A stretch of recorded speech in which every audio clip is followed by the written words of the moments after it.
ಈ ಒಂದು ಸಮಾರಂಭದ ವೇದಿಕೆ ಮೇಲೆ ಆಸೀನರಾಗಿರ್ತಕ್ಕಂಥ ಈಗ ತಾನೇ ತಮ್ಮನ್ನು ಉದ್ದೇಶಿಸಿ ಮಾತನಾಡಿರ್ತಕ್ಕಂಥ ಬಳ್ಳಾರಿ ಹಾಗೂ ವಿಜಯನಗರ ಎರಡೂ ಜಿಲ್ಲೆಗಳ ಸಂಸದರಾಗಿರ್ತಕ್ಕಂಥ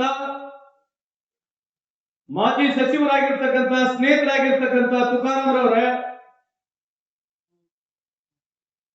ಮೊನ್ನೆ ತಾನೇ ಉಪಚುನಾವಣೆಯಲ್ಲಿ ನಿಮ್ಮೆಲ್ಲರ ಆಶೀರ್ವಾದದಿಂದ ಶಾಸಕರಾಗಿ ಕೆಲಸ ಮಾಡತಕ್ಕಂಥ ನನ್ನ ಸೋದರಿ ಸಮಾನಾಗಿರ್ತಕ್ಕಂಥ ಜನಪ್ರಿಯ ಶಾಸಕರಾಗಿರ್ತಕ್ಕಂಥ ಅನ್ನಪೂರ್ಣರವರೇ, ವೇದಿಕೆ ಮೇಲೆ ಆಸೀನರಾಗಿರ್ತಕ್ಕಂಥ ವಿಧಾನ ಪರಿಷತ್ನ ಮಾಜಿ ಸದಸ್ಯರಾಗಿರ್ತಕ್ಕಂಥ ಕೇಶವಸ್ವಾಮಿ ಅಣ್ಣನವರೇ, ಎಂಎಂಎಲ್ನ ವೈಸ್ ಚೇರ್ಮನ್ ಆಗಿರ್ತಕ್ಕಂಥ ತುಮಟಿ ಲಕ್ಷ್ಮಣರವರೇ, ನಮ್ಮ ಸಂಡೂರು ಮೂಡಲ ಅಧ್ಯಕ್ಷರಾಗಿರ್ತಕ್ಕಂಥ ಅಕ್ಷಯ್ ಲಾಡ್ ಅವರೇ, ಈ ಒಂದು ಸಮಾರಂಭದಲ್ಲಿ ಪಾಲ್ಗೊಂಡಿರ್ತಕ್ಕಂಥ ವೇದಿಕೆ ಮೇಲೆ ಆಸೀನರಾಗಿರ್ತಕ್ಕಂಥ ಎಲ್ಲ ಗಣ್ಯಮಾನ್ಯರೇ, ಇಲ್ಲಿ ಸೇರಿರ್ತಕ್ಕಂಥ ಎಲ್ಲ ಆತ್ಮೀಯ ಹಿರಿಯರೇ, ಅಕ್ಕ ತಂಗಿಯರ, ಅಣ್ಣ ತಮ್ಮಂದಿರ ಹಾಗೂ ಸ್ನೇಹಿತ ಮಿತ್ರರೇ, ಪತ್ರಿಕಾ ಹಾಗೂ ಮಾಧ್ಯಮ ಸ್ನೇಹಿತರೆ, ಈ ಒಂದು ಸಂಕಲ್ಪ ಯಾತ್ರೆ ಏನು ತುಕಾರಾಮ್ರವರು ಅದರ ಜೊತೆಗೆ ಅನ್ನಪೂರ್ಣನವರು ಪ್ರಾರಂಭ ಮಾಡಿದ್ದಾರೆ. ಇವತ್ತು ನಮ್ಮ ಕರ್ನಾಟಕ ಸರ್ಕಾರ, ನಮ್ಮ ಇಲಾಖೆಯಿಂದ ನಾವು ಅಂಬೇಡ್ಕರ್ ಸಹಾಯಹಸ್ತ ಅಂತ ಒಂದು ಕಾರ್ಯಕ್ರಮ ಮುಖಾಂತರ ಸುಮಾರು 102 ಸಮಾಜಗಳು, ಈ ಅಸಂಘಟಿತ ವಲಯ ಅಂತ ನಾವೇನ್ ಹೇಳ್ತೀವಿ, ನಮ್ಮಲ್ಲಿ ಸುಮಾರು 102 ಸಣ್ಣ ಸಣ್ಣ ಸಮಾಜಗಳನ್ನ ಗುರುತಿಸಿ ಅವರಿಗೆ ಅಸಂಘಟಿತ ವಲಯದಲ್ಲಿ ತಂದು ಇವತ್ತು ಅವರಿಗೆ ಸ್ಮಾರ್ಟ್ ಕಾರ್ಡ್ ವಿತರಣೆಯನ್ನು ಮಾಡ್ತಾ ಇದ್ದೀವಿ.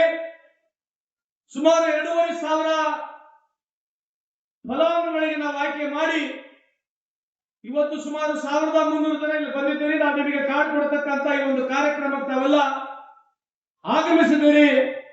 ನನ್ನ ವೈಯಕ್ತಿಕ ಪರವಾಗಿ, ಸರ್ಕಾರದ ಮುಖ್ಯಮಂತ್ರಿ ಹಾಗೂ ಉಪಮುಖ್ಯಮಂತ್ರಿ ಪರವಾಗಿ ನಾನು ನಿಮ್ಮೆಲ್ಲರಿಗೆ ಮತ್ತೊಮ್ಮೆ ಸ್ವಾಗತವನ್ನು ಮಾಡ್ಕೊಂತ ಈ ಸಂದರ್ಭಕ್ಕೆ ಹೇಳಿಕೆ ಬಯಸ್ತೇನೆ. ಇವತ್ತು ಈ ವೇದಿಕೆಯಲ್ಲಿ ಭಾಷಣ ಮಾಡೋಕ್ಕಿಂತ ಮುಂಚೆ ಪ್ರಾರಂಭದಲ್ಲಿ ಇವತ್ತಿನ ಪತ್ರಿಕಾ ಮಾಧ್ಯಮದವರಿದ್ದಾರೆ. ಈ ಅಮೆರಿಕದ ಪ್ರೆಸಿಡೆಂಟ್ ಇರ್ತಕ್ಕಂಥ ಡೊನಾಲ್ಡ್ ಟ್ರಂಪ್, ಈ ಅಮೆರಿಕದ ಪ್ರೆಸಿಡೆಂಟ್ ಇರ್ತಕ್ಕಂಥ ಡೊನಾಲ್ಡ್ ಟ್ರಂಪ್ ನಮ್ಮ ದೇಶಕ್ಕೆ ಸುಮಾರು 150 ಕೋಟಿ ಜನಸಂಖ್ಯೆ ಇರ್ತಕ್ಕಂಥ ಈ ದೇಶ ಬುದ್ಧನ ನಾಡು, ಅಂಬೇಡ್ಕರ್ನ ದೇಶ, ಗಾಂಧಿಯ ದೇಶ, ಈ ದೇಶ ಇಡೀ ವಿಶ್ವಕ್ಕೆ ಹೆಸರಾಗಿರ್ತಕ್ಕಂಥ ನಮ್ಮ ದೇಶಕ್ಕೆ ಇವತ್ತು ನರಕದ ದೇಶ. ಇದು ಹೆಲ್ ಹೋಲ್ ಅಂತ ಇಂಗ್ಲಿಷ್ ನಲ್ಲಿ ಹೇಳ್ತಕ್ಕಂಥ ಪದಗಳನ್ನ ಇವತ್ತು ಟ್ರಂಪ್ ನಮ್ಮ ದೇಶಕ್ಕೆ ಬಳಸ್ತಾ ಇದ್ದಾರೆ. ಇದು 150 ಕೋಟಿ ಜನಸಂಖ್ಯೆ ಭಾರತೀಯರಿಗೆ ಅಗೌರವ ತರ್ತಕ್ಕಂಥ ಕೆಲಸ ಮಾಡಿರ್ತಕ್ಕಂಥ ಟ್ರಂಪ್ಗೆ ಈ ವೇದಿಕೆ ಮುಖಾಂತರ ಅವರಿಗೆ ಖಂಡನೆ ಮಾಡ್ತಿರ್ತೀವಿ. ಈ ಸಂದರ್ಭಕ್ಕೆ ಹೇಳಿಕೆ ಬಯಸ್ತೇನೆ. ಇವತ್ತು ಪತ್ರಿಕಾ ಬಿಜೆಪಿ ಮುಖಂಡರುಗಳು ಹೋರಾಟ ಮಾಡಿ ಭಾರತ್ ಮಾತಾ ಕಿ ಜೈ, ಭಾರತ ದೇಶ, ಭಾರತ್ ಭಾರತ್ ಅಂತ ಒದರಾಡ್ತಿದ್ರು. ಇವತ್ತು ಒಬ್ಬ ಬಿಜೆಪಿ ಮುಖಂಡ ಕೇಂದ್ರದಲ್ಲಿರ್ತಕ್ಕಂಥ ಸರ್ಕಾರ ಅಂತಕ್ಕಂಥ ಮಾತನ್ನ ಟ್ರಂಪ್ ವಿರುದ್ಧವಾಗಿ ಹೇಳ್ತಾ ಇಲ್ಲ. ಇದು ಭಾರತ ದೇಶದ ಜನ ನೋಡ್ತಾ ಇದ್ದಾರೆ ಅಂತ ಈ ಸಂದರ್ಭಕ್ಕೆ ಹೇಳಿಕೆ ಬಯಸ್ತೇನೆ. ನಾನು ಇದ್ರ ಬಗ್ಗೆ ಈಗ ಮುಂದೆ ಜಾಸ್ತಿ ಮಾತನಾಡಕ್ಕೆ ಹೋಗೋದಿಲ್ಲ. ಆದ್ರೆ ನಾವೆಲ್ಲರೂ ಭಾರತೀಯರು ಇದನ್ನ ಖಂಡಿಸ್ತೇವೆ ಅಂತ ಈ ಸಂದರ್ಭಕ್ಕೆ ಹೇಳಿಕೆ ಬಯಸ್ತೇನೆ. ಇವತ್ತು ಸಂಡೂರು ತಾಲೂಕಿನಲ್ಲಿ ನಾವು ರಾಜಕೀಯ ಪ್ರಾರಂಭ ಮಾಡಿ 2004ನೇ ಇಸ್ವಿಯಿಂದ ತಾವೆಲ್ಲ ಆಶೀರ್ವಾದ ಮಾಡಿದ್ದೀರಿ. ಇವತ್ತು ಹೈಸ್ಕೂಲ್ಗಳು, ವಸತಿ ಶಾಲೆಗಳು, ITI ಇರ್ಬೋದು, ಡಿಪ್ಲೊಮಾ ಇರ್ಬೋದು, ಡಿಗ್ರಿ ಕಾಲೇಜ್ ಇರ್ಬೋದು, PUC ಕಾಲೇಜ್ಗಳು ಇರ್ಬೋದು. ಈಗ ತಾನು ಅನ್ಕೊಂಡು ಹೇಳ್ತಾ ಇದ್ರು, ಐ ಶುಡ್ ಕಂಗ್ರಾಚುಲೇಟ್. ನಮ್ಮ ಗಮನಕ್ಕೆ ಇರಲಿಲ್ಲ. ಆಯಮ್ಮ ಮೊದಲನೇ ಬಾರಿಗೆ ಶಾಸಕಿ ಆದ ತಕ್ಷಣ ಅಸೆಂಬ್ಲಿಯಲ್ಲಿ ಬಂದು ಸಂಡೂರು ತಾಲೂಕಿನಲ್ಲಿ ಹೆಣ್ಮಕ್ಳಿಗೆ ವಿಶೇಷವಾದಂತ ನರ್ಸಿಂಗ್ ಕಾಲೇಜ್ ಆಗ್ಬೇಕಂತಕ್ಕಂತ ಆ ಒಂದು ಕಲ್ಪನೆಯಿಂದ ಅಸೆಂಬ್ಲಿಯಲ್ಲಿ ಮಾತನಾಡಿರ್ತಕ್ಕಂಥದ್ದು ನನಗೆ ನಿಜಕ್ಕೂ ಬಹಳ ಖುಷಿ ತಂದಿದೆ. ವೈಯಕ್ತಿಕ ಪರವಾಗಿ ಸರ್ಕಾರಕ್ಕೂ ಹಾಗೂ ಅವರಿಗೆ ನಿಮ್ಮೆಲ್ಲರ ಪರವಾಗಿ ಅವರಿಗೆ ನಾನು ಅಭಿನಂದನೆ ಸಲ್ಲಿಸಲಿಕ್ಕೆ ಬಯಸ್ತೇನೆ. ಕನ್ನಡ ಬಹಳ ಚೆನ್ನಾಗಿ ಮಾತಾಡ್ತಾಳೆ ಅಮ್ಮ. ತುಕಾರಾಮಿಗೆ ನನಗೆ ಟ್ರೈನಿಂಗ್ ಕೊಡಬಹುದಾಗಿ ಬಹಳ ಅದ್ಭುತವಾಗಿ ಯಾವುದೇ ಒಂದು ವಿಷಯದಲ್ಲಿ ಚೆನ್ನಾಗಿ ವಿಶ್ಲೇಷಣೆ ಮಾಡ್ತಾಳೆ. ಅಸೆಂಬ್ಲಿಯಲ್ಲಿ ಬಂದ ಸಂದರ್ಭದಲ್ಲಿ ಸಂಪೂರ್ಣವಾಗಿ ವಿಷಯಗಳು ಸಂಡೂರು ತಾಲೂಕಿಗೆ ಏನಾಗಬೇಕಂತಕ್ಕಂಥ ವಿಷಯಗಳನ್ನ ಅರ್ಥ ಮಾಡಿಕೊಂಡು ಮೊದಲನೇ ಬಾರಿಗೆ ಶಾಸಕಿ ಆಗಿದ್ರು ಕೂಡ ಇವತ್ತು ಗಟ್ಟಿ ಧ್ವನಿಯಾಗಿ ಇವತ್ತು ಇಡೀ ಸಂಡೂರು ತಾಲೂಕಿನ ಎಲ್ಲ ಮತಕ್ಷೇತ್ರದ ಜನರ ಆಶೀರ್ವಾದವನ್ನು ಪಡೆದು ಜನರ ಕೂಗನ್ನ ಪ್ರಾಮಾಣಿಕವಾಗಿ ಕರ್ನಾಟಕ ವಿಧಾನಸಭೆಯಲ್ಲಿ ಗಟ್ಟಿ ಧ್ವನಿಯಾಗಿ ಅನ್ನಪೂರ್ಣ ಅವರು ಮಾತನಾಡ್ತಿದ್ದಾರೆ. ಈ ಸಂದರ್ಭಕ್ಕೆ ಕೇಳಲಿಕ್ಕೆ ಬಯಸ್ತೇನೆ. ತುಕಾರಾಮ್ ಅವರು ನಾವು ಅದ್ನೇ ಮಾಡಿದ್ವಿ, ಆದ್ರೆ ಇವತ್ತು ಅನ್ನಪೂರ್ಣ ಅವರು ವಿಶೇಷವಾಗಿ ಬಹಳ ಸ್ವಾತಂತ್ರ್ಯ ಸಿಕ್ಕ ನಂತರ ನಮ್ಮ ಸಂಡೂರು ತಾಲೂಕಿನಲ್ಲಿ ಯಾರೋ ಹೆಣ್ಮಕ್ಳಿಗೆ ಅವಕಾಶ ಕೊಟ್ಟಿರಲಿಲ್ಲ ಯಾವುದೇ ಪಕ್ಷ. ಆದ್ರೆ ಇವತ್ತು ಕಾಂಗ್ರೆಸ್ ಪಕ್ಷ ಗುರುತಿಸಿ ನಮ್ಮ ಸಂಡೂರು ತಾಲೂಕಿಗೆ ಹೆಣ್ಮಗಳು ಒಬ್ಬ ಶಾಸಕಿ ಆಗಿದ್ದಾರೆ ಅಂತಂದ್ರೆ ನಮ್ಮೆಲ್ಲರಿಗೆ ಹೆಮ್ಮೆ ತರ್ತಕ್ಕಂಥ ವಿಷಯ ಅಂತ ಈ ಸಂದರ್ಭಕ್ಕೆ ಹೇಳಲಿಕ್ಕೆ ಬಯಸ್ತೇನೆ. ಇವತ್ತು ಬೇರೆ ತಾಲೂಕುಗಳಿಗೆ ನಾವು ಹೋಲಿಕೆ ಮಾಡಿ ನೋಡಿದ್ರೆ ಇವತ್ತು ನಮ್ಮ ತಾಲೂಕು ಯಾವ ರೀತಿ ಅಭಿವೃದ್ಧಿ ಆಗಿದೆ, ಅದಕ್ಕೆ ವೇದಿಕೆ ಮೇಲೆ ಇರ್ತಕ್ಕಂಥ ನಮ್ಮ ಹಿಂದುಗಡೆ ಗೋರ್ಪಡೆಯರಾಗಿರ್ಬೋದು, ಅವರು ಕೂಡ ಈ ಭಾಗಕ್ಕೆ ಬಹಳ ದೊಡ್ಡ ಕೊಡುಗೆಯನ್ನು ಕೊಟ್ಟಿದ್ದಾರೆ. ನಾವು 2000 ಆದ ನಂತರ ದಿವಂಗತ ಭೂಪತಿ ಅವರು ಕೂಡ ನೆನೆಸ್ಬೇಕು. ಇವತ್ತು ಭೂಪತಿ ಅಣ್ಣ ನಮ್ಮಲ್ಲಿ ಇವತ್ತಿಲ್ಲ, ಆದ್ರೆ ಅವರ ಮಾರ್ಗದರ್ಶನ, ಅವರ ಪ್ರೀತಿ, ವಿಶ್ವಾಸ, ಅವರ ಆಶೀರ್ವಾದ ನಮ್ಮ ಮೇಲೆ ಇದೆ ಅಂತ ನಾವು ಭಾವಿಸ್ತಾ ಇದ್ದೀವಿ. ಇವತ್ತು ಅವರು ಈ ಭಾಗದಲ್ಲಿ ಶಾಸಕರಾದಾಗ ಅವರು ಕೂಡ ಕೊಡುಗೆಯನ್ನು ಕೊಟ್ಟಿದ್ದಾರೆ. ಎಲ್ಲಾ ಪಕ್ಷದ ಮುಖಂಡರುಗಳು ಇದ್ರಾಗೆ ಬರ ಕಾಂಗ್ರೆಸ್ ಅಂತಲ್ಲ, ನಮ್ಮ ಸಂಡೂರು ತಾಲೂಕಿನ ಅಭಿವೃದ್ಧಿಗೆ ಎಲ್ಲಾ ಪಕ್ಷದ ಮುಖಂಡರುಗಳು ಬಿಜೆಪಿ, ಜೆಡಿಎಸ್, ಕಾಂಗ್ರೆಸ್, ಇಂಡಿಪೆಂಡೆಂಟ್ ಎಲ್ಲರೂ ಸೇರಿ ಇವತ್ತು ಈ ಪ್ರಮಾಣದಲ್ಲಿ ಅಭಿವೃದ್ಧಿ ಆಗಬೇಕಾಗಿದ್ರೆ ಎಲ್ಲರ ಶಕ್ತಿ ಶ್ರಮ ಇದೆ ಅಂತ ಈ ಸಂದರ್ಭಕ್ಕೆ ಕೇಳಲಿಕ್ಕೆ ಬಯಸ್ತೇನೆ. ಹಾಗಾಗಿ ಬಂಧುಗಳೇ, ಇವತ್ತು ನಮ್ಮ ಇಲಾಖೆಯಿಂದ ನಮ್ಮ ಆಫೀಸರ್ ಹೇಳ್ತಾ ಇದ್ರು, ನನಗೆ ಕೊಟ್ಟಿರ್ತಕ್ಕಂಥದ್ದು ಲೇಬರ್ ಇಲಾಖೆ. ನನ್ನ ಇಲಾಖೆಯಿಂದ ಇವತ್ತು ಹಲವಾರು ಕಾರ್ಯಕ್ರಮಗಳನ್ನ ಮಾಡಿದ್ದೇವೆ. ನಾನು ಅದಕ್ಕೆ ನಿಮಗೆ ನಮ್ಮ ಇಲಾಖೆಯಿಂದ ಮಾಡಿರ್ತಕ್ಕಂಥ ಕಾರ್ಯಕ್ರಮಗಳ ಬಗ್ಗೆ ಮಾಹಿತಿ ಕೊಡ್ಲಿಕ್ಕೆ ನಾನು ಇಲ್ಲಿ ಬಂದಿದ್ದೇನೆ ಅಂತ ಈ ಸಂದರ್ಭಕ್ಕೆ ಕೇಳಲಿಕ್ಕೆ ಬಯಸ್ತೇನೆ. ವಿಶೇಷವಾಗಿ ನಾವು ಗಿಗ್ ಬಿಲ್ ಅನ್ನ ಮಾಡಿದ್ದೀವಿ. ಇಲ್ಲಿ ನಮ್ಮ ಸಂಡೂರು ತಾಲೂಕಿಗೆ ಅದನ್ನು ಜಾಸ್ತಿ ಬಹಳ ಜನಕ್ಕೆ ಅನುಕೂಲ ಆಗಿಲ್ಲ. ಗಿಗ್ ಬಿಲ್ ಅಂದ್ರೆ ಏನು? ಯಾರು ಈ ಬೆಂಗಳೂರಿಗೆ ಬರ್ತಿರಲ್ಲ, ನೀವು ಬೆಂಗಳೂರು ಬಂದಾಗ ಮೋಟರ್ ಸೈಕಲ್ ಮೇಲೆ ನಾವೇನು ಫೋನ್ ಮುಖಾಂತರ ಆಪ್ ಮುಖಾಂತರ ಆರ್ಡರ್ ಅನ್ನು ಮಾಡ್ತೀವಿ. ಯಾವುದೇ ದಿನಸಿ ವಸ್ತುಗಳಾಗಿರ್ಲಿ, ತಿನ್ನೋ ವಸ್ತುವಾಗಿರ್ಲಿ, ಇವತ್ತಿಗೆ ನಿಮಗೆ ಗೊತ್ತಿರ್ಬೋದು, ಅಮೆಝಾನ್ ಆಗಿರ್ಬೋದು, ಝೊಮ್ಯಾಟೊ ಆಗಿರ್ಬೋದು, ಸ್ವಿಗ್ಗಿ ಆಗಿರ್ಬೋದು, ಬ್ಲಿಂಕಿಟ್ ಆಗಿರ್ಬೋದು, ಇಂಥವೆಲ್ಲ ಆನ್ಲೈನ್ ಕಂಪನಿಗಳು ಇವ್ರ ಮುಖಾಂತರ ವಹಿವಾಟುಗಳನ್ನ ಮಾಡ್ತಾರೆ. ಅಂದ್ರೆ ನಿಮಗೆ ಒಂದು ದೋಸೆ ಬೇಕಾಗಿದ್ರೆ ಆರ್ಡರ್ ಮಾಡಿದ್ರೆ ಹೋಟೆಲ್ನಿಂದ ದೋಸೆ ನಿಮ್ಮ ಮನೆಗೆ ಬರಬೇಕಾಗಿದ್ರೆ ಇವರು ಗಿಗ್ ವರ್ಕರ್ ಅಂತ ನಾವೇನ್ ಹೇಳ್ತೀವಿ, ಇವರು ಮೋಟರ್ ಸೈಕಲ್ ಮುಖಾಂತರ ಆ ಹೋಟ್ಲಿಗೆ ಹೋಗಿ ನೀವು ಮಾಡಿರ್ತಕ್ಕಂಥ ಆರ್ಡರ್ನ, ದೋಸೆ ಆಗಿರ್ಲಿ ಅಥವಾ ಯಾವುದೇ ತರದ ಆರ್ಡರ್ಗಳನ್ನ ನಿಮ್ಮ ಮನೆಗೆ ತಂದು ತರಿಸತಕ್ಕಂಥವ್ರಿಗೆ ನಾವು ಗಿಗ್ ವರ್ಕರ್ ಅಂತ ಕರಿತೀವಿ. ಇವತ್ತು ಕರ್ನಾಟಕದಲ್ಲಿ ಸುಮಾರು 5 ಲಕ್ಷ ಜನ ಇದ್ದಾರೆ. ಭಾರತ ದೇಶದಲ್ಲಿ ಪ್ರಪ್ರಥಮ ಬಾರಿಗೆ ಇಂಥ ಒಂದು ಕಾನೂನನ್ನು ತಂದು ಅವರಿಗೆ ವೈಯಕ್ತಿಕವಾಗಿ ಅನುಕೂಲ ಆಗ್ತಕ್ಕಂಥ ಕಾರ್ಯಕ್ರಮ ಇಡೀ ಭಾರತ ದೇಶದಲ್ಲಿ ಆಗಿದ್ರೆ ಕರ್ನಾಟಕ ರಾಜ್ಯದಲ್ಲಾಗಿದೆ. ಸನ್ಮಾನ್ಯ ಕಾಂಗ್ರೆಸ್ ಸರ್ಕಾರದ ಸಿದ್ದರಾಮಯ್ಯ ನೇತೃತ್ವದ ಸರ್ಕಾರದಲ್ಲಿ ನಿಮ್ಮ ಒಬ್ಬ ಮಗನಾಗಿ ಸಂತೋಷ್ ಲಾಡ್ ಮಾಡಿದ್ದಾರೆ ಅಂತ ಈ ಸಂದರ್ಭ ಕೇಳಲಿಕ್ಕೆ ಬಯಸ್ತೇನೆ. ಅದೇ ರೀತಿಯಾಗಿ ಟ್ರಾನ್ಸ್ಪೋರ್ಟ್ ಬಿಲ್ ಮಾಡಿದ್ದೇವೆ. ಟ್ರಾನ್ಸ್ಪೋರ್ಟ್ ಬಿಲ್ ಅಂದ್ರೆ ಏನು? ಯಾರ್ಯಾರು ಡ್ರೈವರ್ಗಳಿದ್ದಾರೆ, ಕ್ಲೀನರ್ಗಳಿದ್ದಾರೆ, ಡ್ರೈವರ್ ಕ್ಲೀನರ್ಗಳು ಯಾರ ಹತ್ರ ಕಮರ್ಷಿಯಲ್ ಲೈಸೆನ್ಸ್ ಇದೆ, ಯಾರು ಕಮರ್ಷಿಯಲ್ ಗಾಡಿಯನ್ನು ಓಡಿಸ್ತಾರೆ, ನಿಮಗೆ ಆಟೋ ರಿಕ್ಷಾ ಇರ್ಬೋದು, 4 ವೀಲರ್ ಇರ್ಬೋದು, 407 ಇರ್ಬೋದು, ಬಸ್ ಇರ್ಬೋದು, ಲಾರಿ ಇರ್ಬೋದು, ನಿಮಗೆ ಟ್ರ್ಯಾಕ್ಟರ್ ಇರ್ಬೋದು, ಯಾರ್ಯಾರು ಗಾಡಿಗಳನ್ನ ಓಡಿಸ್ತಾರೆ, ಯಾರ್ಯಾರು ಗಾಡಿಗೆ ಕ್ಲೀನರ್ ಇದ್ದಾರೆ, ಯಾರು ಡ್ರೈವರ್ ಇದ್ದಾರೆ. ಲಾಜಿಸ್ಟಿಕ್ಸ್ ಅಂತಂದ್ರೆ ಈ ಟ್ರಾನ್ಸ್ಪೋರ್ಟ್ ಅಂತ ಏನ್ ಹೇಳ್ತೀವಿ, ಈ ಒಂದು ವ್ಯವಸ್ಥೆಯಲ್ಲಿ ಕೆಲಸ ಮಾಡತಕ್ಕಂಥವ್ರು, ಶೋರೂಮ್ ನಲ್ಲಿ ಇರ್ಬೋದು, ಬಾಡಿ ಬಿಲ್ಡಿಂಗ್ ಮಾಡತಕ್ಕಂಥವ್ರು, ಟೈರ್ ಪಂಚರ್ ಆಗ್ತಕ್ಕಂಥವ್ರು, ಟೈರ್ ಮಾಲೀಕರು, ರಿಟರ್ನಿಂಗ್ ಯೂನಿಟ್, ಗ್ಯಾರೇಜ್ ಮೆಕ್ಯಾನಿಕ್ಗಳು ಇಂಥವರೆಲ್ಲರೂ ಸೇರಿದ್ರೆ ಕರ್ನಾಟಕ ರಾಜ್ಯದಲ್ಲಿ ಸುಮಾರು 25 ಲಕ್ಷ ಜನ ಇರ್ತಕ್ಕಂಥ ಅಂದಾಜು ನಮ್ಮಲ್ಲಿದೆ. ಸುಮಾರು ಇವತ್ತು 11 ಲಕ್ಷಕ್ಕೂ ಹೆಚ್ಚು ಕಾರ್ಡ್ಗಳನ್ನ ಕೊಟ್ಟಿದ್ದೇವೆ. ಮುಂದೆ ಬರ್ತಕ್ಕಂಥ ದಿನಗಳಲ್ಲಿ ಕರ್ನಾಟಕ ರಾಜ್ಯದಲ್ಲಿ ಟ್ರಾನ್ಸ್ಪೋರ್ಟ್ ರಿಲೇಟೆಡ್ ಯಾರು ಇರ್ತಾರೆ ಅವರೆಲ್ಲರಿಗೆ ಸ್ಮಾರ್ಟ್ ಕಾರ್ಡ್ ಕೊಡ್ತಕ್ಕಂಥ ಕೆಲಸ ಪ್ರಾರಂಭ ಮಾಡಿದ್ದೇವೆ. ಈ ಒಂದು ಟ್ರಾನ್ಸ್ಪೋರ್ಟ್ ಬೋರ್ಡ್ ಕೂಡ ನಿಮ್ಮ ಆಶೀರ್ವಾದದಿಂದ ನಾನು ಮಾಡಿದ್ದೇನೆ ಅಂತ ಈ ಸಂದರ್ಭಕ್ಕೆ ಹೇಳಿಕ್ಕೆ ಇಚ್ಛೆ ಬಯಸ್ತೇನೆ. ಅದೇ ರೀತಿಯಾಗಿ ಹೊಸದಾಗಿ ಡೊಮೆಸ್ಟಿಕ್ ಬಿಲ್ ತರ್ತಾ ಇದ್ದೀವಿ. ಡೊಮೆಸ್ಟಿಕ್ ಬಿಲ್ ಅಂತಂದ್ರೆ ಏನು? ಈ ಸಿಟಿಗಳಲ್ಲಿ ನಮ್ಮ ಅಕ್ಕ ತಂಗಿಯಂದ್ರು ಈ ಮನೆಗಳಲ್ಲಿ ಹೋಗಿ ಕೆಲಸ ಮಾಡ್ತಾರೆ. 3 ತಾಸು 4 ತಾಸು 8 ತಾಸು ಮನೆಯಲ್ಲಿ ಒಂದು ಮನೆ ಬಿಟ್ಟು ಇನ್ನೊಂದು ಮನೆಯಲ್ಲಿ ಕೆಲಸ ಮಾಡ್ತಾನೆ ಇರ್ತಾರೆ. ಅವರಿಗೆ ನಾವು ಡೊಮೆಸ್ಟಿಕ್ ವರ್ಕರ್ ಅಂತ ಹೇಳ್ತೀವಿ. ಅವರಿಗೆ ಕೂಡ ಬಿಲ್ ಅನ್ನು ಮಾಡಿದ್ದೇವೆ ಅಂತ ಈ ಸಂದರ್ಭಕ್ಕೆ ಕೇಳಲಿಕ್ಕೆ ಇಚ್ಛೆ ಬಯಸ್ತೇನೆ. ಹಾಗಾಗಿ ಸಿನಿ ಬಿಲ್ ಅನ್ನು ಮಾಡಿದ್ದೀವಿ. ಸಿನಿ ಬಿಲ್ ಅಂತಂದ್ರೆ ಯಾರ್ಯಾರು ಈ ಶೂಟಿಂಗ್ ನಲ್ಲಿ ಬರೀ ಹೀರೋಯಿನ್ ಕೂಡ ಮಾತ್ರ ಅಲ್ಲ, ಡೈರೆಕ್ಟರ್ಗಳು ಪ್ರೊಡ್ಯೂಸರ್ ಅಲ್ಲ, ಯಾರು ಸಿನಿಮಾದ ಹಿಂದೆಗಡೆ ಸ್ಪಾಟ್ ಬಾಯ್ ಆಗ್ತಾರೆ, ಆರ್ಟಿಸ್ಟ್ ಇರ್ತಾರೆ, ಮೇಕಪ್ ಆರ್ಟಿಸ್ಟ್ ಇರ್ತಾರೆ, ಸೈಡ್ ಆರ್ಟಿಸ್ಟ್ ಇರ್ತಾರೆ, ಅಲ್ಲಿ ಕೂಡ ದಿನಗೂಲಿ ನೌಕರರು ಬಹಳ ಇರ್ತಾರೆ. ಅದ್ರ ಜೊತೆಗೆ ಕನ್ನಡ ಸಂಸ್ಕೃತಿ ಇಲಾಖೆಯಲ್ಲಿ ಯಾರ್ಯಾರು ನಮಗೆ ಟೈಅಪ್ ಆಗಿದ್ದಾರೆ, ಯಾರು ಅಕ್ರಿಡಿಷನ್ ಆಗಿದ್ದಾರೆ, ಯಾರು ಈ ಪೌರಾಣಿಕ ನಾಟಕ ಮಾಡ್ತಕ್ಕಂಥವ್ರು, ಡ್ರಾಮಾ ಮಾಡ್ತಕ್ಕಂಥವ್ರು, ಈ ತರ ಯಾರ್ಯಾರು ನಮ್ಮ ಜೊತೆ ಸರ್ಕಾರದ ಜೊತೆಗೆ ಅಕ್ರಿಡಿಷನ್ ಮಾಡ್ಕೊಂಡಿದ್ದಾರೆ ಅವರೆಲ್ಲರಿಗೂ ಜನಕ್ಕೆ ಅನುಕೂಲ ಆಗ್ತಕ್ಕಂಥ ಕಾನೂನನ್ನು ತಂದಿದ್ದೇವೆ. ಇಲ್ಲಿ ಪತ್ರಿಕಾ ಮಾಧ್ಯಮ ಸ್ನೇಹಿತರಿದ್ದಾರೆ, ದಯಮಾಡಿ ಈ ಒಂದು ಆಶಾದೀಪ ಇರ್ತಕ್ಕಂಥ ಕಾರ್ಯಕ್ರಮ ದೇಶದಲ್ಲಿ ಎಲ್ಲಿ ಇಲ್ಲ. ಈ ಆಶಾದೀಪ ಕಾರ್ಯಕ್ರಮ ಏನಂತಂದ್ರೆ ಎಸ್ಸಿ ಎಸ್ಟಿ ಮಕ್ಕಳಿಗೆ ಕೆಲಸವನ್ನು ಕೊಡ್ತಾರೆ.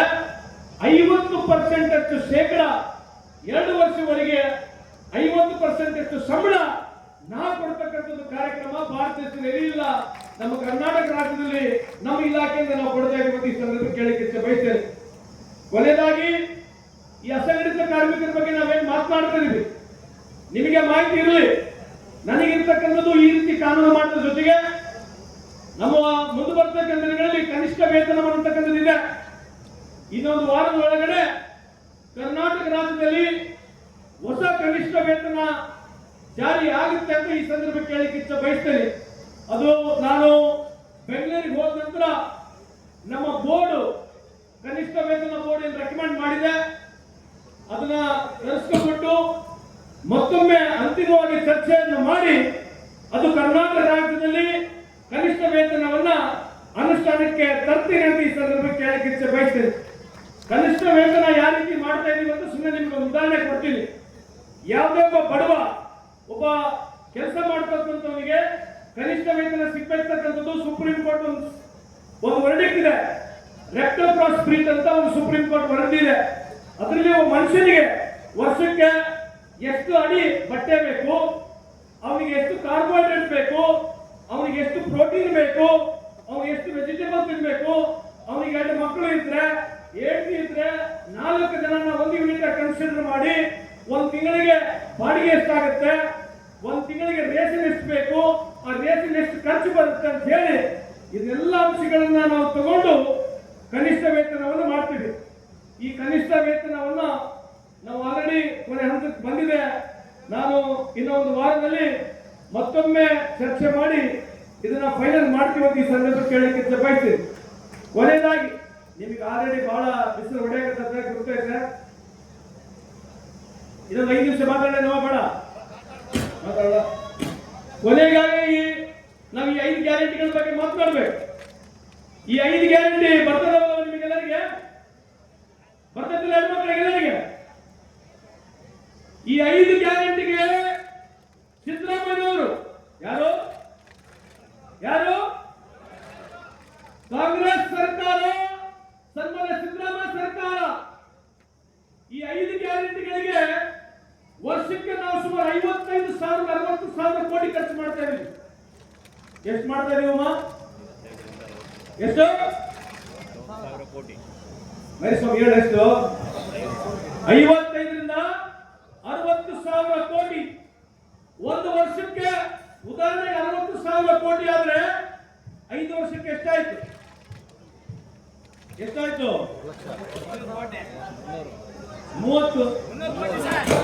ಎಷ್ಟಾಯ್ತವ ತಾಯಿ? ವರ್ಷಕ್ಕೆ 60,000 ಕೋಟಿ, 5 ವರ್ಷಕ್ಕೆ 3 ಲಕ್ಷ ಕೋಟಿ ಕರ್ನಾಟಕ ರಾಜ್ಯದ ಬೊಕ್ಕಸದಿಂದ ಎಲ್ಲ ಹೆಣ್ಮಕ್ಳಿಗೆ ಬರ್ತಕ್ಕಂಥ ಕಾರ್ಯಕ್ರಮ ಭಾರತ ದೇಶದಲ್ಲಿ ಎಲ್ಲ ಅಂದ್ರೆ ಅದು ಕರ್ನಾಟಕ ರಾಜ್ಯದಲ್ಲಿ ಕಾಂಗ್ರೆಸ್ ಸರ್ಕಾರಕ್ಕೆ ಸಂದರ್ಭ ಕೇಳಿಕೆ ಬಯಸ್ತೇನೆ. ಅದಕ್ಕೆ ಹೆಣ್ಮಕ್ಳು ಜೋರಾಗಿ ಚಪ್ಪಾಳೆ ಹೊಡಿಬೇಕು. ನೀವು ಜೋರಾಗಿ ಹೊಡಿರಿ ಸಿದ್ದರಾಮಯ್ಯ ಅವರಿಗೆ, ಕಾಂಗ್ರೆಸ್ ಸರ್ಕಾರಕ್ಕೆ. ನೀವು ಯಾಕೆ ಕೊಡ್ತಾ ಇದ್ದೀವಿ ದುಡ್ಡು? ನೀವು ಬಸ್ ಫ್ರೀ ಮಾಡಿದೀವಲ್ಲಮ್ಮ, ಬಸ್ ಫ್ರೀ ಹೋಗ್ತದ್ರಿಲ್ಲ? ಯಾರ ಹೆಣ್ಮಕ್ಳು ಬಸ್ ಫ್ರೀ ಹೋಗ್ತಾರೆ ಕೈ ಎತ್ತಿ ನೋಡೋಣ. ಯಾರು ಒಬ್ರು ಬಿಟ್ಟಿಲ್ಲವ? Current free ಮಾಡಿವಿಲ್ಲ? ಅಕ್ಕಿ ಕೊಡ್ತಿದೀವಲ್ಲ? 2,000 ರೂಪಾಯಿ ಕೊಡ್ತೀವಿಲ್ಲ? Bus free ಮಾಡಿವಿಲ್ಲ? ಇವನಿಗೆ ಕೊಡ್ತಾ ಇದೀವಿ. ಈ 5 ಕಾರ್ಯಕ್ರಮ ಸುಮಾರು ವರ್ಷಕ್ಕೆ 60,000 ಕೋಟಿ ಆಗುತ್ತೆ. ಕೇಳಿಸ್ಕೊಳ್ಳಿ ಹೆಣ್ಮಕ್ಳು, ಕರ್ನಾಟಕ ರಾಜ್ಯದಲ್ಲಿ ಶಕ್ತಿ ಕಾರ್ಯಕ್ರಮ, ಬಸ್ ಫ್ರೀ ಕಾರ್ಯಕ್ರಮ ಇದೆಯಲ್ಲ, ಸುಮಾರು 650 ಕೋಟಿ ಹೆಣ್ಮಕ್ಳು ಉಚಿತವಾಗಿ ಇಲ್ಲಿವರೆಗೆ ಕರ್ನಾಟಕ ರಾಜ್ಯದಲ್ಲಿ ಶಕ್ತಿ ಆ ದೇವರು ಭಗವಂತ ಅವರಿಗೆ ದಯಪಾಲಿಸ್ಲಿ ಅಂತ ಹೇಳಿ ತಾವೆಲ್ಲ ದೇವರಿಗೆ ಬೇಡ್ಕೋಬೇಕಂತ ತಮ್ಮಲ್ಲಿ ಕಳಕಳಿ ಮನವಿ ಮಾಡ್ಕೊಳ್ತೀನಿ. ಮಾಡ್ತಿರಲ್ಲ ಹೆಣ್ಮಕ್ಳು? ಮಾಡ್ತಿರಲ್ಲ? ಹಾಗಾಗಿ ಇವತ್ತು ನಾವು ಸಂಡೂರು ತಾಲೂಕಿನಲ್ಲಿ ಈ ಭಾಗದಲ್ಲಿ ಜಿಂದಾಲ್ ಬಂದಿದೆ. ಪ್ರತಿಯೊಬ್ಬರು ನಮಗೆ ಮನವಿ ಮಾಡ್ತಾರೆ, ಜಿಂದಾಲಿಗೆ ಕೆಲಸ ಕೊಡ್ರಿ, ಜಿಂದಾಲಿಗೆ ಕೆಲಸ ಕೊಡಿಸ್ರಿ ಅಂತ ಹೇಳಿ. ಸುಸ್ತರು ಆಗಿದ್ದೇವೆ, ಪ್ರಯತ್ನ ಬಿಟ್ಟಿಲ್ಲ. ಯಾಕಂದ್ರೆ ಸಂಡೂರು ತಾಲೂಕಿನಿಂದ ಅಷ್ಟೇ ಅಲ್ಲ, ಇಡೀ ಕರ್ನಾಟಕ ರಾಜ್ಯ, ಬಳ್ಳಾರಿ ಜಿಲ್ಲೆಯಿಂದ ಅಕ್ಕಪಕ್ಕ ತಾಲೂಕಿನಿಂದ ಕೂಡ ಇಲ್ಲೆಲ್ಲರೂ ಜಿಲ್ಲೆಯಲ್ಲಿ ಕೆಲಸ ಬೇಕಂತ ಬರ್ತಾರೆ. ನಾವು ಮಿತಿಮೀರಿ ಪ್ರಯತ್ನವನ್ನು ಮಾಡ್ತಿದ್ದೀವಿ, ಮುಂದೇನು ಮಾಡ್ತೀವಿ. ನೀವು ಈ ಭಾಗದ ಎಲ್ಲ ಜನರಿಗೆ ಮನವಿ ಮಾಡ್ತೀವಿ, ನಾವು ನಮ್ಮ ಮಕ್ಕಳಿಗೆ ಕೇವಲ ಜಿಂದಾಲಕ್ಕೋಸ್ಕರ ಹುಟ್ಟಿಸಿಲ್ಲ. ಸರಿಯಾ ತಪ್ಪು? ಸರಿಯೇ ತಪ್ಪಿದೆಯಾ? ನಮ್ಮ ಮಕ್ಕಳಿಗೆ ಓದಿಸೋಣ, ಪ್ರಯತ್ನ ಮಾಡೋಣ. ಆದ್ರೆ ನಾನು ಸಚಿವರಾಗಿ ಹೇಳ್ತಾ ಇದ್ದೀನಿ ನಿಮಗೆ, ನಿಮ್ಮ ಊರು ವೈದ್ಯ ನನಗೆ ಡೀಟೇಲ್ಸ್ ಅನ್ನು ಕೊಡ್ರಿ. ಯಾಕಂದ್ರೆ ಮೊನ್ನೆ ನಾವು ಇಲ್ಲಿ ಒಂದು ಉದ್ಯೋಗ ಮೇಳ ಮಾಡಿದ್ವಿ. ಇಲ್ಲಿ ಬೇಕಿದ್ರೆ ಸ್ಪೆಷಲ್ ಆಗಿ ಒಂದು ಉದ್ಯೋಗ ಮೇಳ ಕೂಡ ಮಾಡಿಕೊಡ್ತೀನಿ ಇದೇ ಭಾಗಕ್ಕೆ. ನಿಮ್ಮ ಮಕ್ಕಳಿಗೆ ಜಿಂದಾಲಿನ ಸಿಕ್ಕಿಲ್ಲ ಅಂತಂದ್ರೆ ನೀವು ದಯಮಾಡಿ ಬೇರೆ ಕಡೆ ಕಳಿಸ್ತಕ್ಕಂಥ ಕೆಲಸ ಮಾಡಬೇಕು. ನಮಗೆ ನಮ್ಮ ಹಳೆಯ ಮನೆ ಮುಂದೆ ಇರಬೇಕು, ನಮ್ಮ ಮಗಳು ಮನೆ ಮುಂದೆ ಇರಬೇಕು, ಇಲ್ಲೇ ಇರ್ಬೇಕಂತಕ್ಕಂಥದ್ದು ನಿಮಗೆ ಆಸೆ ಇದ್ರು ಕೂಡ ನಾವು ಅದನ್ನ ಗೌರವಿಸ್ತೀವಿ.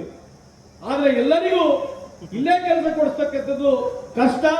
ಆ ಭಗವಂತ ಬಂದ್ರು ಕಷ್ಟ, ನೀನು ಮುಖ್ಯಮಂತ್ರಿ ಆದ್ರೂ ಕಷ್ಟ ಅಂತ ಈ ಸಂದರ್ಭಕ್ಕೆ ಕೇಳಲಿಕ್ಕೆ ಇಚ್ಛೆ ಬಯಸ್ತೇನೆ. ಅದಕ್ಕಾಗಿ ನೀವು ಹಠವನ್ನು ಹಿಡ್ಕೊಂಡು ಇಲ್ಲೇ ಕೆಲಸ ಕೊಡಿಸ್ತಕ್ಕಂಥದ್ದು ನೀವು ಕೇಳ್ತಕ್ಕಂಥದ್ದು ಸರಿ ಇದೆ.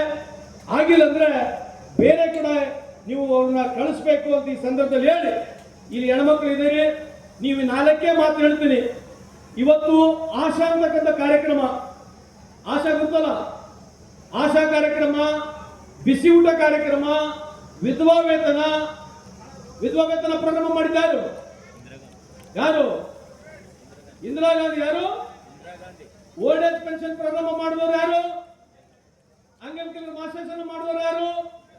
ವೃದ್ಧಾಪ್ಯ ವೇತನ ಮಾಡಿದವರು ಯಾರು? ಯಾರು ಮಾಡಿದ್ದು? ಎಲ್ಲರಿಗಿಂತ ವಿಶೇಷವಾಗಿ ಬಿಸಿ ಊಟ ಕಾರ್ಯಕ್ರಮ ಪ್ರಾರಂಭ ಮಾಡಿದವರು ಯಾರು? ಅಂಗನವಾಡಿ ಮಾಡಿದವರು ಯಾರು? ಆಶಾ ಮಾಡಿದವರು ಯಾರು? ಉಳ್ಳವನೇ ಒಡೆಯ ಕಾರ್ಯಕ್ರಮ ಮಾಡಿದವರು ಯಾರು?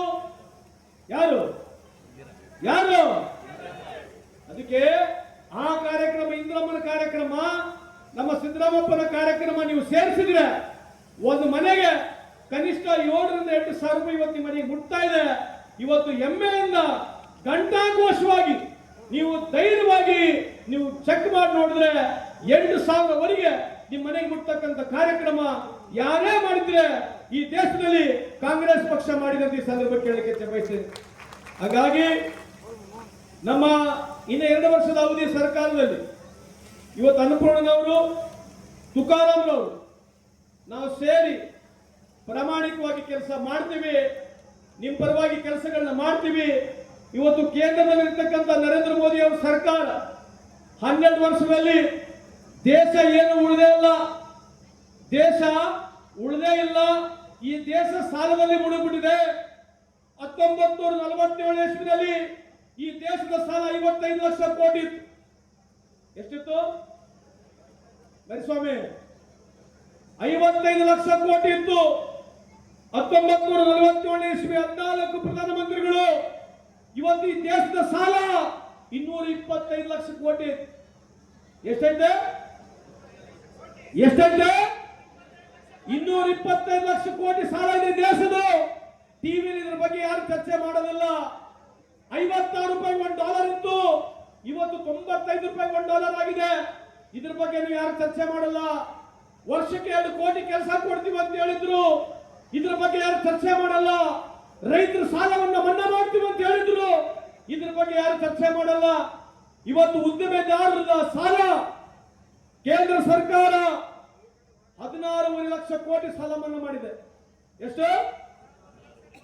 16.5 ಲಕ್ಷ ಕೋಟಿ ಕೇಂದ್ರದಲ್ಲಿ ಅವರು ಸಾಲ ಮನ್ನಾ ಮಾಡಿದ್ರೆ, ಇವತ್ತು ಅದಾನಿ ಅವರ ಆದಾಯ 2014 ಇಸ್ವಿನಲ್ಲಿ 16 ಇಸ್ವಿನಲ್ಲಿ ಕೇವಲ 50,000 ಕೋಟಿ ಇತ್ತು.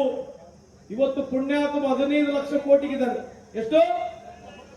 ಈ ದೇಶದ ಬಜೆಟ್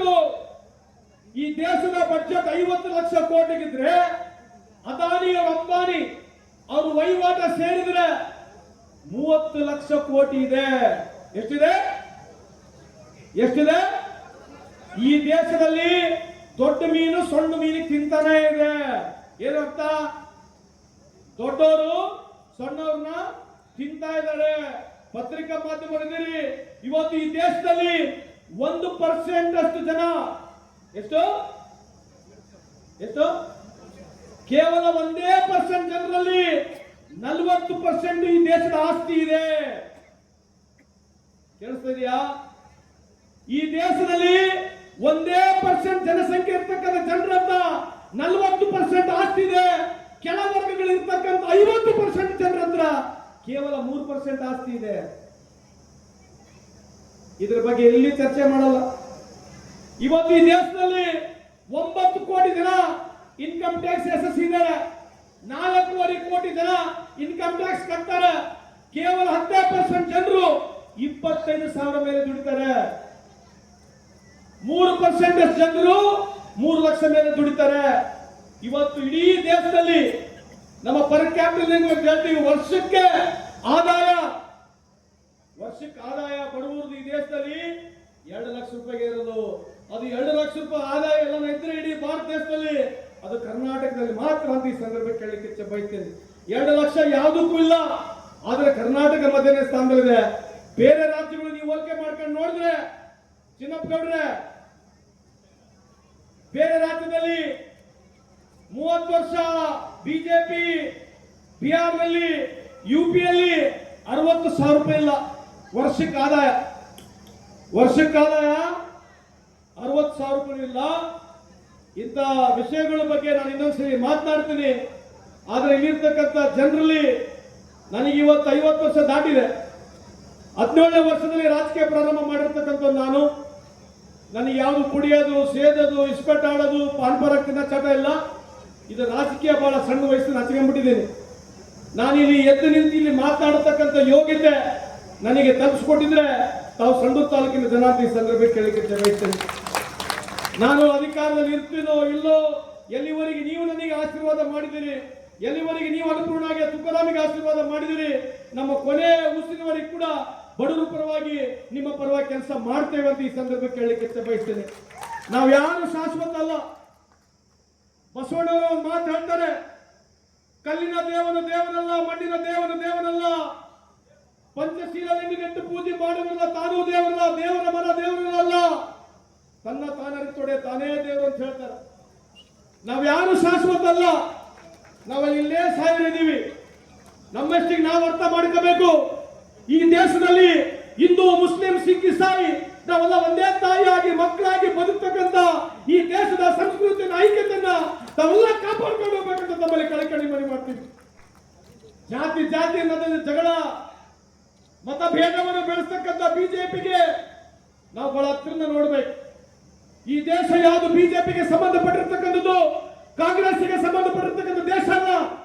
ಈ ದೇಶದ ಈ ರಾಜ್ಯದ ಯುವಕರಲ್ಲಿ ಮನವಿ ಮಾಡಿಕೊಳ್ತೀನಿ, ದಯಮಾಡಿ ಬಹಳ ಹತ್ತಿರದಿಂದ ನೀವು ರಾಜಕೀಯವನ್ನು ಆಲೋಚನೆ ಮಾಡಬೇಕು, ವಿಚಾರಣೆಯನ್ನು ಮಾಡಬೇಕು. ಯಾಕಂತಂದ್ರೆ ತಪ್ಪು ಮಾಹಿತಿಯನ್ನು ಕೊಟ್ಟು ಈ ದೇಶವನ್ನು ಒಡೆದು ಸರ್ಕಾರದಲ್ಲಿರ್ತಕ್ಕಂಥ ಬಿಜೆಪಿಯನ್ನ ಬಹಳ ಹತ್ತಿರದಿಂದ ತಾವೆಲ್ಲ ಗಮನಿಸಬೇಕಂತ ಈ ಸಂದರ್ಭದಲ್ಲಿ ಹೇಳಿ ನಮಗೆ ಆಶೀರ್ವಾದ ಮಾಡಿದಿರಿ. ನಮ್ಮ ಇನ್ನು 10 ಜನ್ಮ ಬಂದ್ರು ಈ ಅನ್ನಪೂರ್ಣ ಆಗಿರ್ಲಿ, ತುಕಾರಾಮ್ ಆಗಿರ್ಲಿ, ಸಂತೋಷ್ ಲಾಡ್ ಆಗಿರ್ಲಿ, ಅಕ್ಷಯ್ ಲಾಡ್ ಆಗಿರ್ಲಿ, ನಾಡು ಕುಟುಂಬ ನಮ್ಮ 10 ಜನ್ಮ ಬಂದ್ರು ನಿಮ್ಮ ಋಣ ಇವತ್ತು ತೀರ್ಸಕ್ಕಾಗಲಿಲ್ಲ. ನಿಮ್ಮ ಋಣದಲ್ಲೇ ಇರ್ತೀವಿ, ನಿಮ್ಮ ಋಣದಲ್ಲೇ ಸಾಯ್ತೀವಿ ಈ ಸಂದರ್ಭ ಕೇಳಿ ಎಂದು ಮಾತನ್ನು ಮುಗಿಸ್ತೇನೆ. ಜೈ ಜೈ ಕರ್ನಾಟಕ. ವಿದ್ಯಾರ್ಥಿಗಳು ದಯಮಾಡಿ ವೇದಿಕೆ ಮೇಲೆ ಆಗಮಿಸಬೇಕಾಗಿ ವಿನಂತಿ. ದಯಮಾಡಿ ಯಾರು ವೇದಿಕೆ ಹತ್ತ ಹೋಗಿಲ್ಲ ಅಣ್ಣ, ಆಮೇಲೆ ಕರಿತೀವಣ್ಣ ದಯಮಾಡಿ. ಹಾಗೇ ದೀಪಿಕಾ ಕೆ ಆಲ್